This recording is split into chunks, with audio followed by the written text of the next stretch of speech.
वो पड़ोसी मुल्क की बहन आयशा, मेरा दिल ये पुकारे आजा, ऐ मेरी बहन वही नाचने में, अगर तेरी मौत का मरहला आ जाता अल्लाह बचा लिया तुझको, उस मरहले में मौत नहीं दिया। अमर इब्न अल-आस रज़ियल्लाहु अन्हु सहाबा इकराम की वो जमात और अपने बेटे से खिताब करते हुए कहते, मेरी जिंदगी का वो मरहला भी गुजरा जब अमर इब्न अल-आस मक्के में कुरैश के कबीलों में वो आदमी था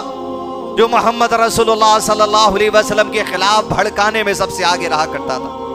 आप सल्लल्लाहु अलैहि वसल्लम के खिलाफ में खुतबे देने में, कुरान से रोकने में, हदीस से रोकने में, दीन से रोकने में, ईमान लाने वालों के दुश्मन बन जाने में, लोगों के खिलाफ करने में, अल्लाह की दीन के खिलाफ करने में, अल्लाह के रसूल के खिलाफ करने में सबसे आगे मैं रहता था। अमर इब्न अल-आस गवाही देते और मेरी कैफियत तो ये थी कि सारे मक्के के अंदर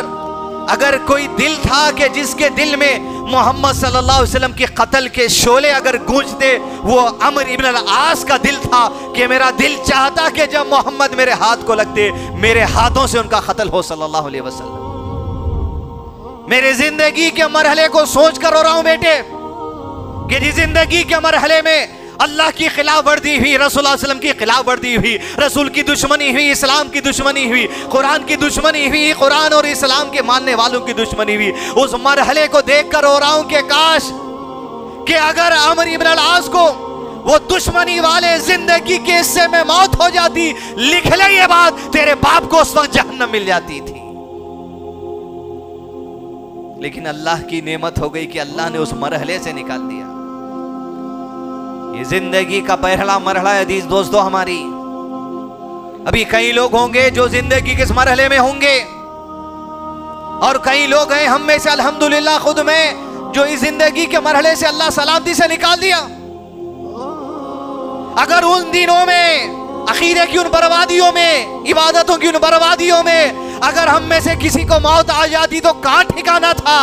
अमर इब्न अल-आस की दस्तक है, पैगाम है बाशऊर इंसान का, मौत के वक्त में जायजा लो जिंदगी का, अगर वैसे जिंदगी से निकल जाते तो क्या तुम्हारा ठिकाना होता। ये बाशऊर इंसान की निशानियों में से वो लोग बाशऊर हैं जो अल्लाह के नबी सल्लल्लाहु अलैहि वसल्लम की तरबियत याफ्ता हैं। ऐसे ही लोगों की जुबानों से मौत के लम्हों में ऐसे ही अल्फाज निकल सकते हैं। दुनिया को पैगाम देने वाले, दुनिया को हदीस देने वाले, दुनिया को कुरान देने वाले, कुरान की तफसीर बताने वाले, ये सहाबा कराम है जो मरते दम तक उम्मत के पास पैगाम हिदायत पेश करते गए। अजीज दोस्तों, पहले मरहले पे जायजा लूं मैं, पहले मरहले पे जायजा ले आप अपने रिश्तेदारों का, घरों का, खानदान का, जहां पर आपकी बात मानी जाती है, जहां पर आपका सिक्का चलता, लोग आपसे घर का खर्चा ले लेते, लोग आपसे राशन पानी ले लेंगे, लोग आपके मशवरे ले लेंगे, लेकिन आपकी दीन की बात लोग लेने तैयार नहीं है। तो आपको देना पड़ेगा, बताना पड़ेगा, हक देना पड़ेगा, बातिल से रोकना पड़ेगा। सोच के देखिए जिंदगी के वो मरहले जो आपके थे आज दूसरों के हैं। दावती काम नहीं किया जाएगा, दीन की बात नहीं पहुंचाई जाएगी, दीन की सरबुलंदी नहीं की जाएगी, तो उनका ठिकाना क्या होगा। और अगर आप आंख बंद करके बैठ जाएंगे, अगर इस हाल में मौत हो जाएगी तो हमारा ठिकाना क्या होगा।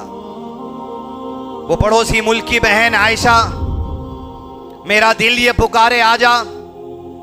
न जाने कितनी लड़कियां उसके बाद मुतासिर होकर अपना टिकटॉक उस पर बनाने लगी, अपने 30 सेकंड्स के 200 रील्स उसके ऊपर बनाने लगी। ऐ मेरी बहन वही नाचने में, अगर तेरी मौत का मरहला आ जाता अल्लाह बचा लिया तुझको, उस मरहले में मौत नहीं दिया, अल्लाह तुझे हिदायत दे दे।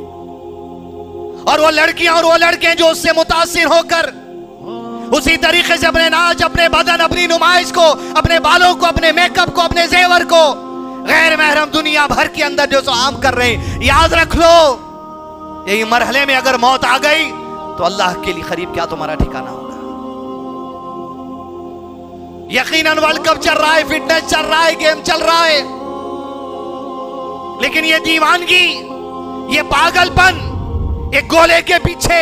एक बैट के पीछे, ये पागलपन में अगर मौत हो जाए